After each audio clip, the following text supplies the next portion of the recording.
Boa noite a todos e a todas. Vamos estudar hoje os cantos 19 e 20 do Purgatório de Dante. Canto 19. O segundo sonho de Dante, a sereia. Subida à quinta cornija, os avarentos, Papa Adriano V. Resumo de Ziller. Dante vê uma sereia sedutora, símbolo dos prazeres e dos bens da terra. Aparece o anjo da solicitude e os poetas passam para o quinto círculo, onde se purificam os pródigos e os avarentos. A terra, tendo as mãos e os pés fortemente amarrados. Dante conversa com o Papa. Faltavam poucas horas, vou ler primeiro a tradução em prosa de Hélder da Rocha e depois a tradução em versos do Ziller. Bem, faltavam poucas horas para o amanhecer, quando entrou no meu sonho uma mulher de pele pálida e manchada, mãos deformadas e pés rotos. Vesga, ela cambaleava e gaguejava. Eu a observava e, assim como o sol conforta os membros frios após uma longa noite, o meu olhar soltou-lhe a língua, endireitou-lhe o corpo e corou o seu rosto. Logo que sua língua estava livre, ela começou a cantar, e o seu canto tomou conta de minha mente. Eu sou, cantava, eu sou a doce sereia que desvio os marinheiros em alto mar, por lhes causar tanto prazer em me escutar. Eu desviei Ulisses do seu caminho com o meu canto, ao qual poucos são capazes de resistir. Aqui é uma referência a um episódio da Odisseia, em que Ulisses pede aos seus marinheiros que o amarrem ao mastro do navio, para que ele possa escutar o canto das sereias sem se atirar ao mar. Ela ainda não se calara quando apareceu uma dama santa do meu lado, deixando a outra confusa. Ó Virgílio, Virgílio, quem é esta? Ela chamava indignada. Virgílio foi até a sereia, agarrou-lhe a roupa e a despiu, deixando o ventre à mostra. Eu acordei com um mau cheiro que saía de lá. Essa dama santa, evidentemente, é Beatriz. E o mau cheiro é causado porque a sereia, da cintura para baixo, é representada como um peixe, e da cintura para cima, como mulher. Embora na mitologia grega, as sereias fossem metade mulher e metade pássaro, em vez de peixe. Te chamei 3 vezes, disse-me o mestre, quando abri os olhos. Ergue-te e vamos procurar a brecha pela qual poderemos subir. Então eu me levantei. O sol já iluminava toda a cornija. Caminhávamos com ele aquecendo nossas costas, quando ouvi uma voz suave que dizia: vinde, que aqui é a subida. Claro, todo episódio da sereia e de Beatriz faz parte do sonho de Dante, que agora está desperto. Ele nos indicou o caminho e depois moveu suas asas sobre nós, dizendo: bem-aventurados são os que sofrem, pois eles terão consolo. O que é que tens que não paras de olhar para o chão Perguntou-me Virgílio, quando já estávamos afastados do anjo. Foi o sonho que eu tive, respondi. Não consigo pensar em outra coisa.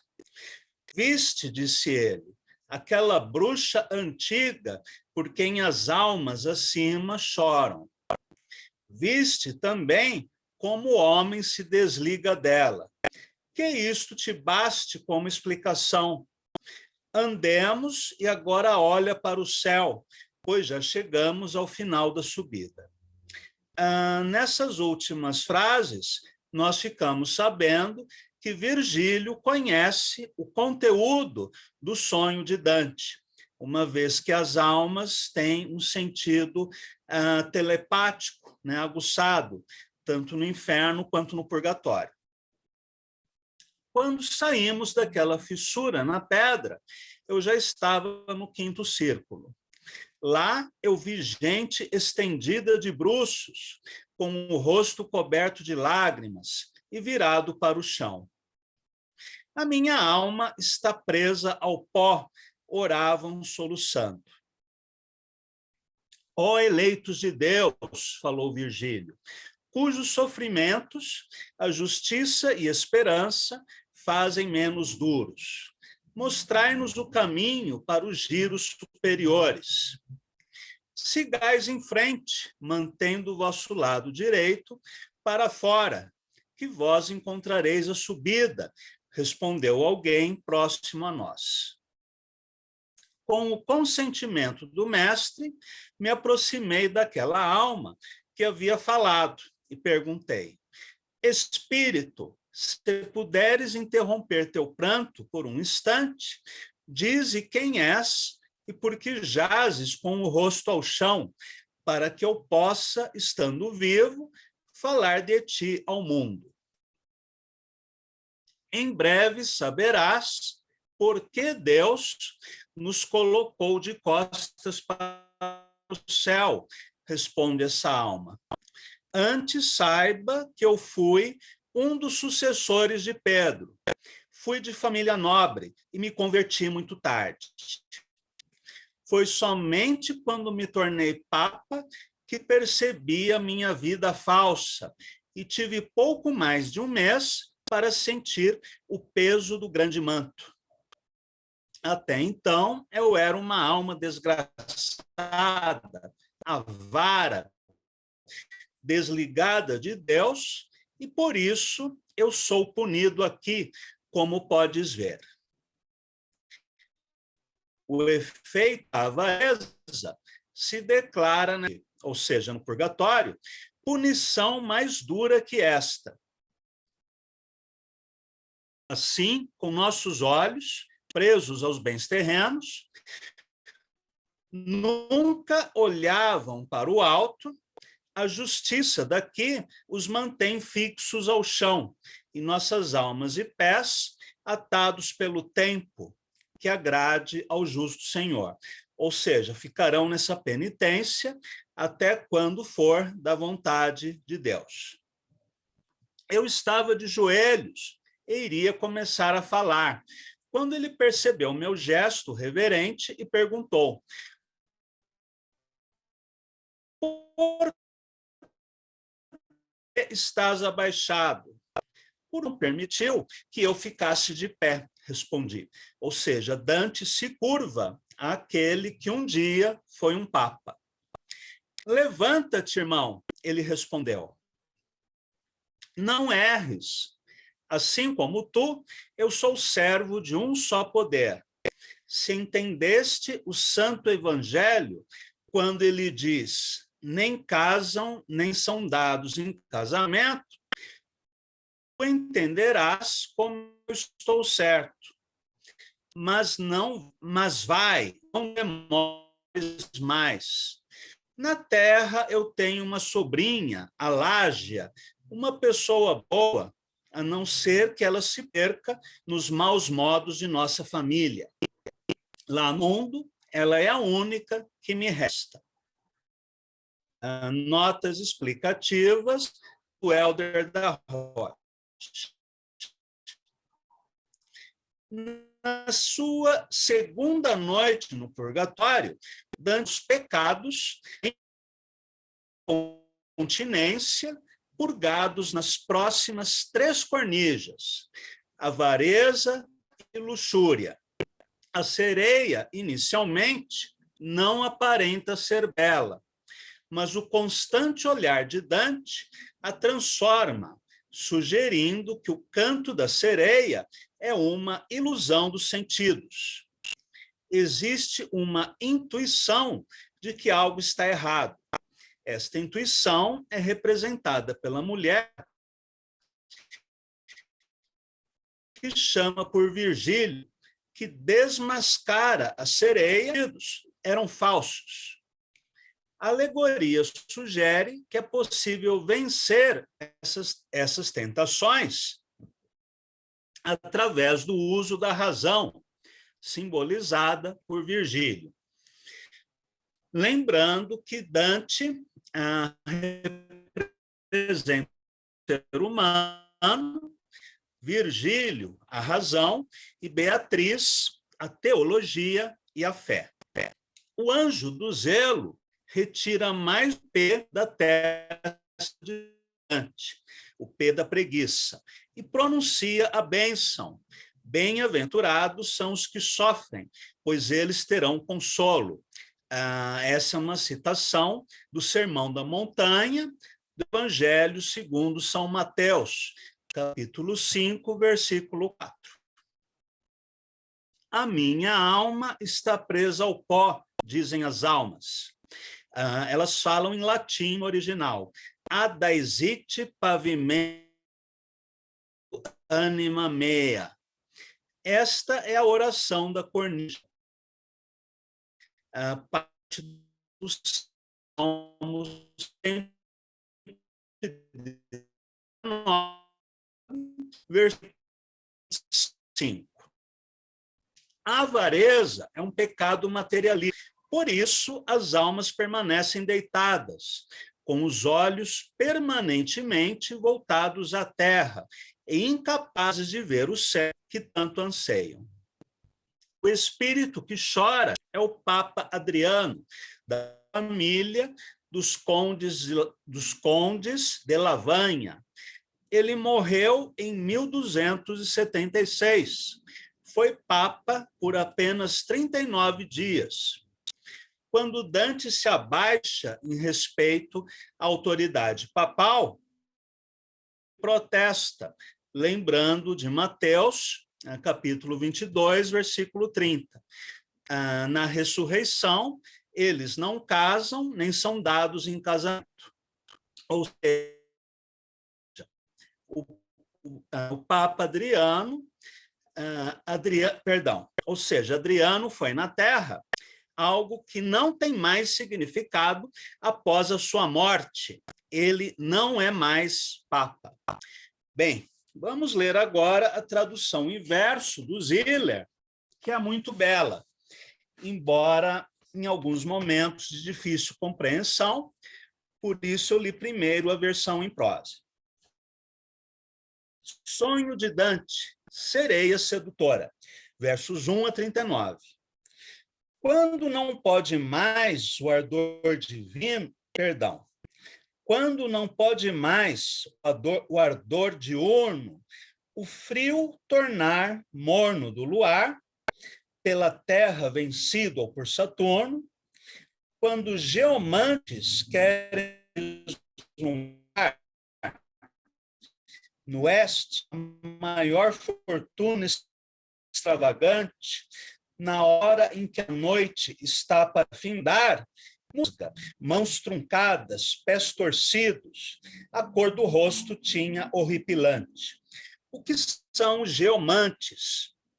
São os adivinhos que praticam a arte da geomancia, ou seja, eles interpretam sinais deixados no solo, por exemplo, pegadas ou qualquer outro tipo de marca presente no chão.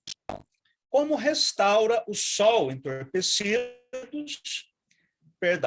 como restaura o sol entorpecidos membros do frio noturno, o meu olhar, com seus raios nela invergidos, restituiu-lhe a forma e o linguajar e a linda cor serena que a namora. Maravilhoso encanto de admirar.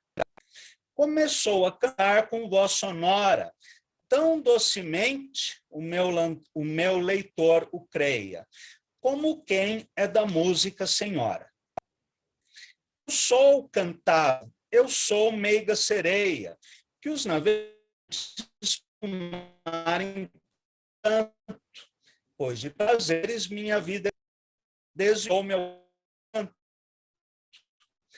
E quem enleio com dificuldade me fugirá, pois grande é meu encanto.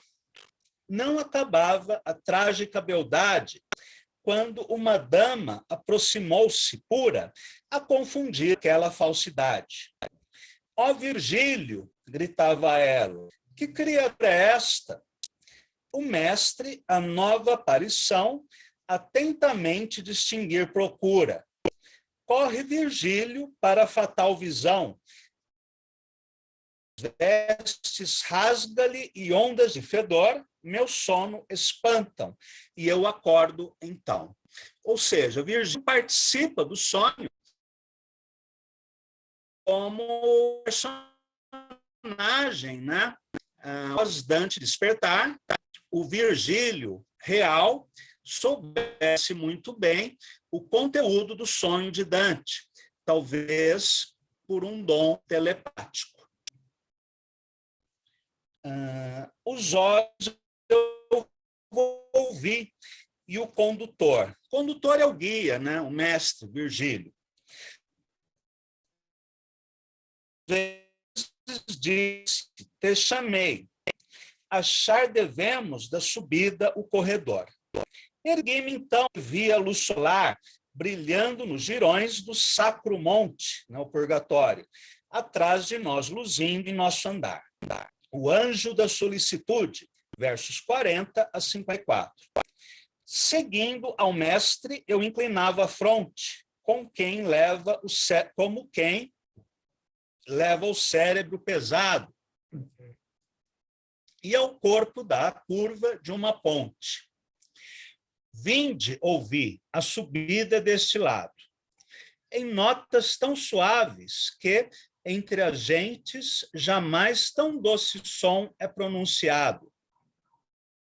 Com as asas de cisne alvinitentes.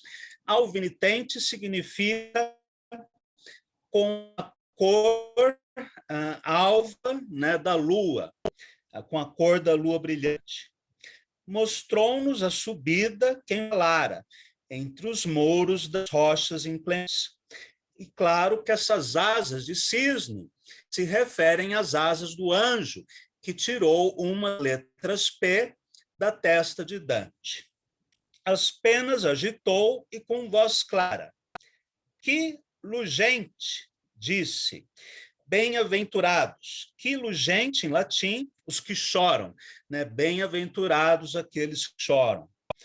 Pois que acharão consolação preclara. Por que os olhos à terra têm voltados? Né? Pergunta Dante.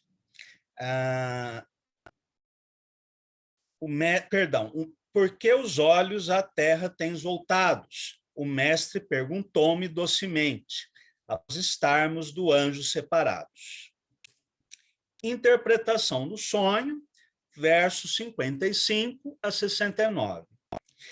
Tanta suspeita me perturba a mente, essa visão, eu respondi, que presa a minha ira, tenho na indecente.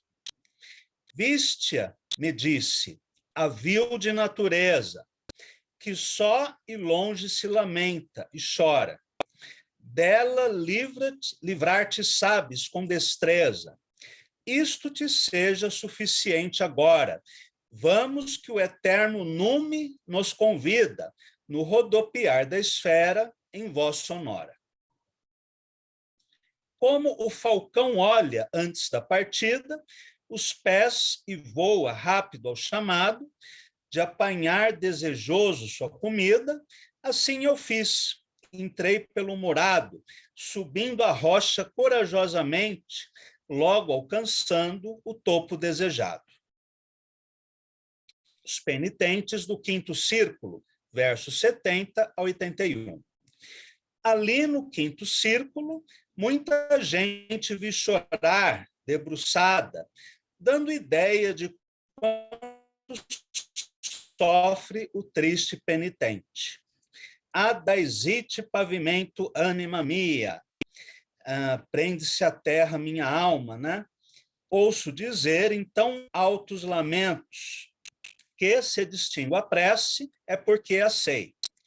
Eleitos do Senhor, cujos tormentos, esperança e dever faz menos duros, sendem de cai aos altos aposentos.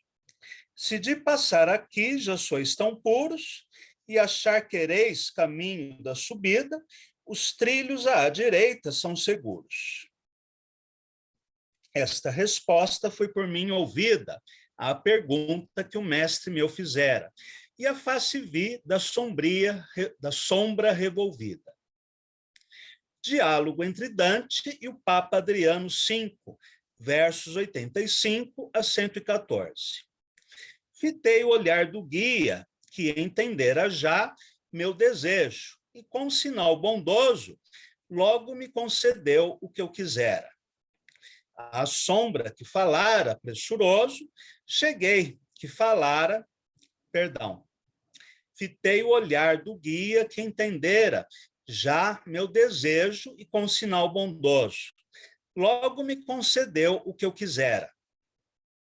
À sombra que falara, pressuroso, cheguei, logo que tive permissão, e fui-lhe perguntando cuidadoso. Ó sombra, cuja purificação o muito choro apressa e te faz digna do céu, suspende essa lamentação, dize quem foste e qual razão divina vos debruça, e se queres que eu tempetre algo na terra, donde vim latina. Aqui é uma típica inversão sintática, né? Em vez de dizer que eu vim da terra latina, ele diz, algo na terra donde vim latina. Farei com que teu cérebro penetre este castigo, disse, mas primeiro, sias quod ego fui, sucessor Petri.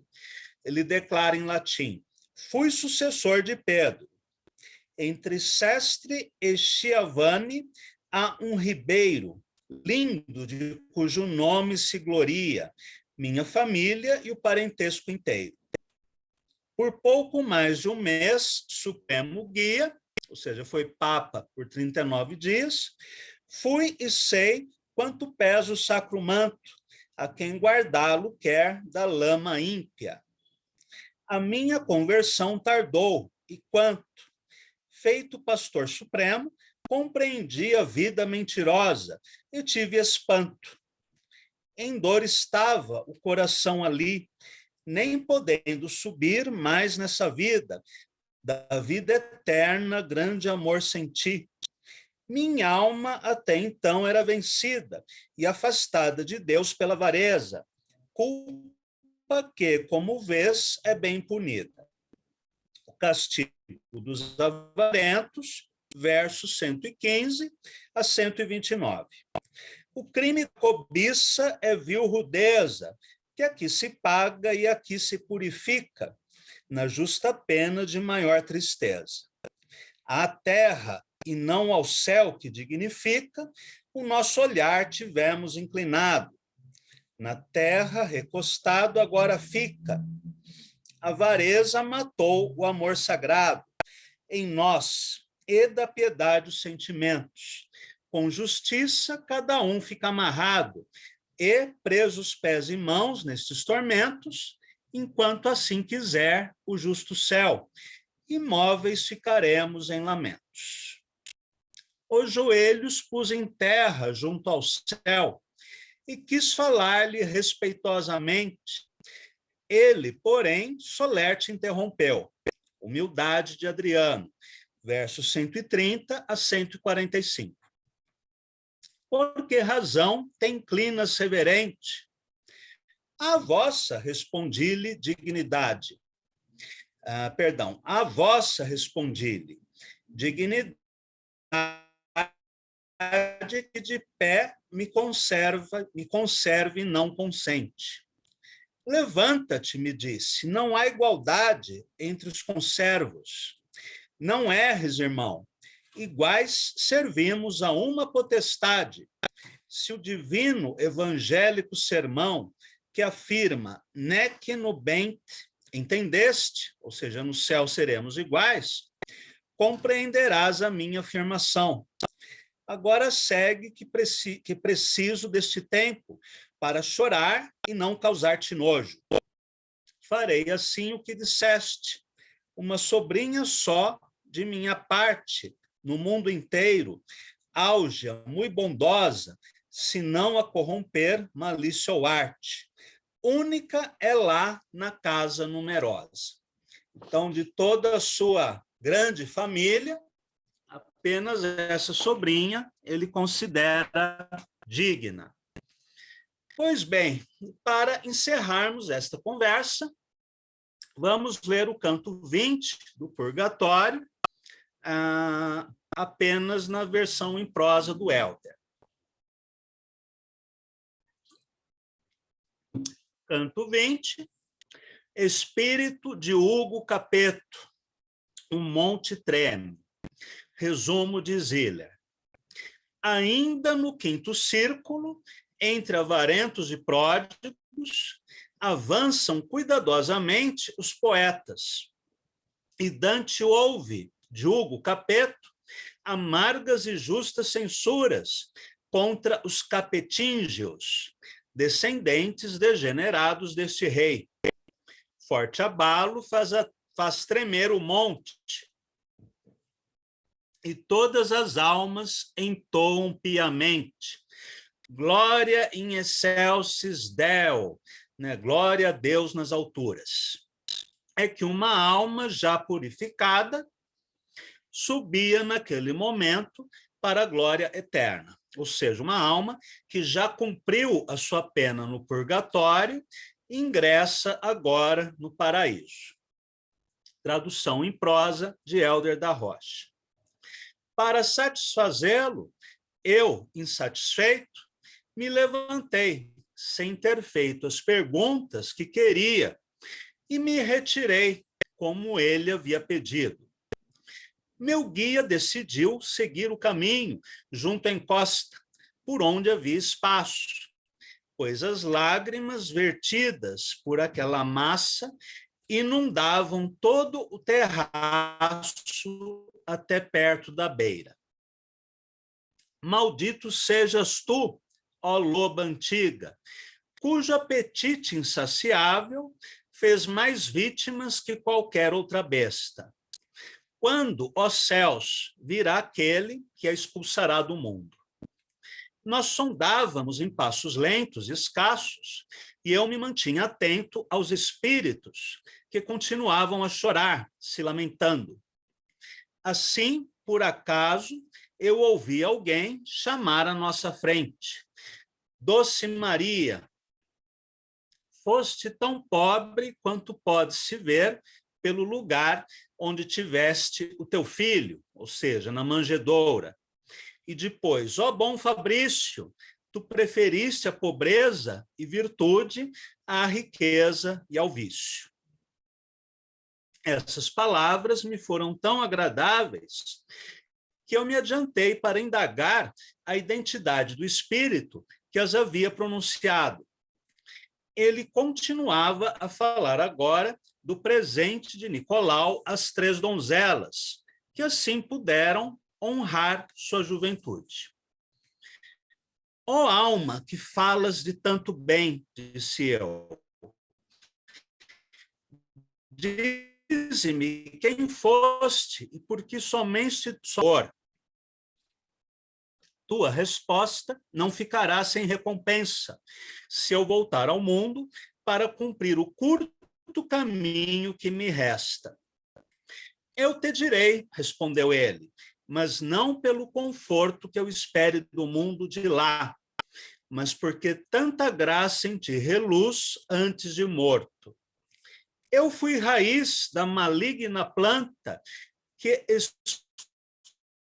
escurece toda a terra cristã, mas se Duel, Lille, Gand e Bruges pudessem, a vingança seria delas. E que seja, se Deus quiser. A terra me chamava que ultimamente tenho ido à França.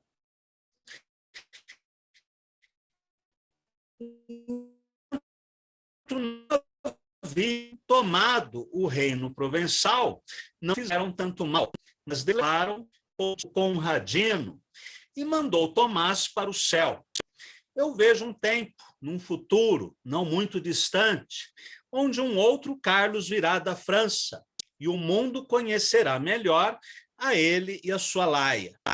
Ele virá sem armas, mas com a lança de Judas arrebatará a pança de Florença. O terceiro Carlos, que uma vez foi preso em seu navio, vejo vender a própria filha, como fazem os corsários com suas escravas. Ó avareza, que mais pode causar ao meu sangue, após tê-lo levado a desprezar até a própria carne?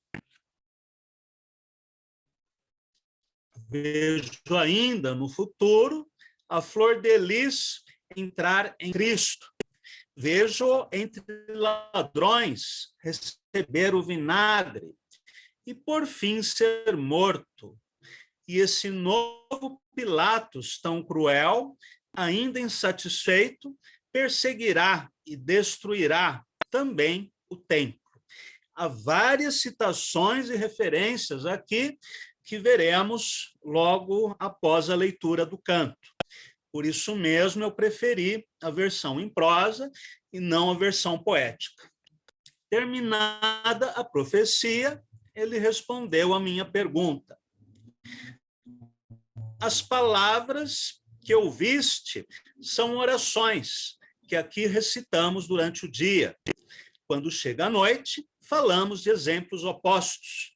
Lembramos de Pigmalião, que se tornou traidor, ladrão e parricida, por causa de seu apetite incontrolável pelo ouro. Lembramos do avarento Midas, da insensatez de Achan, de Safira, Heliodoro e Polinestro. Às vezes gritamos, às vezes falamos baixo. Eu não era o único que falava. Foi por acaso que não ouviste mais a voz de nenhuma outra alma. Nós já havíamos partido de junto dele quando senti a montanha tremer. E então, por todos os lados, surgiu um grito tão alto que o mestre se aproximou e me disse: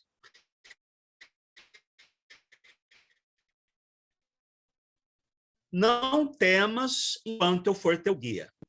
Glória a Deus, a montanha tremia. Com os pastores que ouviram esse canto pela primeira vez, ficamos imóveis, até que o hino terminasse, quando também cessou o tremor. Depois, continuamos pelo nosso caminho santo, olhando as almas que jaziam no chão, de volta ao seu interminável pranto. Nunca me deu tanta vontade de saber o que ocorrera quanto naquela ocasião.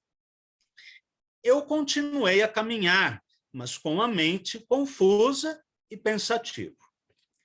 Notas explicativas.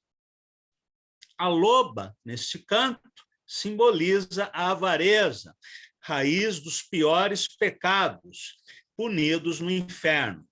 Aquele que a expulsará do mundo é o lebreiro, que é um tipo de cão. tal como narrado no primeiro canto do inferno. O látego da avareza e prodigalidade, ou seja, exemplos de pobreza e generosidade. Esse látego é pronunciado por Hugo Capetto.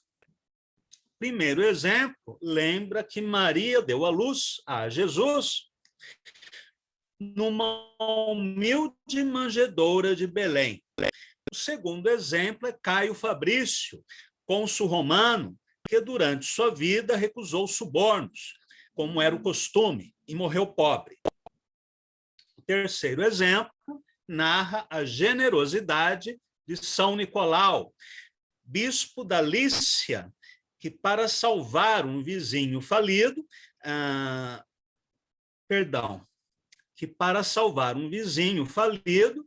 teve de entregar as 3 filhas à prostituição. Perdão, aqui o texto está mal escrito. O terceiro exemplo narra a generosidade de São Nicolau, bispo de Lúcia, que para salvar um vizinho falido, de ter entregue as 3 filhas à prostituição, secretamente jogou sacos de ouro pela janela de sua casa durante 3 noites seguidas, para que o pai pudesse casar suas filhas respeitosamente.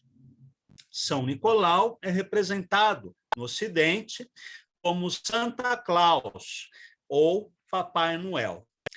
Essas notas são do da Rocha. E Hugo Capetto, ou Hugo I, foi o fundador da dinastia dos Capetos, a árvore maligna, que reinou sobre a França por 3 séculos, quando foi substituída pela dinastia de Valois. Lille, Jean e Bruck são cidades que aqui representam toda a região de Flandres, dominada pelos Capetos.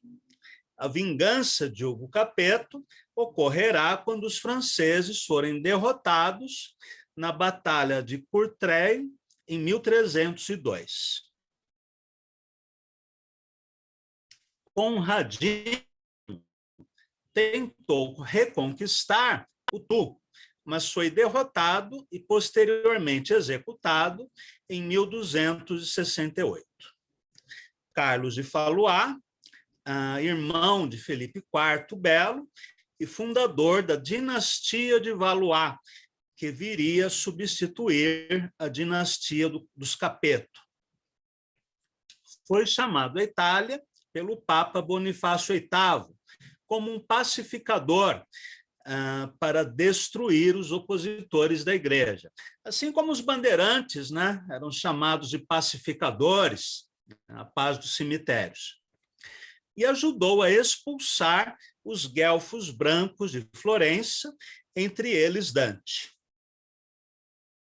Há também uma referência a São Tomás de Aquino, que morreu de causas naturais em 1274, mas, de acordo com lendas que circulavam na época de Dante, ele teria sido envenenado por seu médico, seguindo ordens de Carlos de Anjou. A flor de lis é a própria França. O vigário de Cristo, referido aqui, é o Papa Bonifácio VIII, que também era inimigo de Dante. O freio da avareza lembra de 7 exemplos que não devem ser seguidos. O de Pigmalião, rei de Tiro e irmão de Dido, que matou seu cunhado para se apossar de seu ouro. Midas, rei da Frígia, que ao ter direito a um desejo de Baco, pediu que tudo o que ele tocasse se transformasse em ouro, tal como relatado por Ovídio nas Metamorfoses. E assim ele morreu de fome. Acã, da tribo de Judá, que desobedeceu às ordens de Deus e ficou com os tesouros condenados de Jericó. Ananias e sua esposa Safira venderam uma propriedade pertencente aos cristãos, mas entregaram aos apóstolos apenas parte do dinheiro conseguido com a venda, como é lido em Atos dos Apóstolos. Obedecendo às ordens do rei da Síria, Heliodoro tentou confiscar do templo os depósitos pertencentes à população de Jerusalém, mas foi impedido pelos coices de um cavalo misterioso. Príamo de Troia enviou Polidoro, seu filho, junto com uma grande quantidade de ouro, ao rei Polinestor, da Trácia, para que este o criasse. Mas, logo após a queda de Troia, o rei preferiu matar o menino e ficar com o ouro. Então, estas são as notas, né, apresentadas pelo Helder. E hoje ficamos por aqui.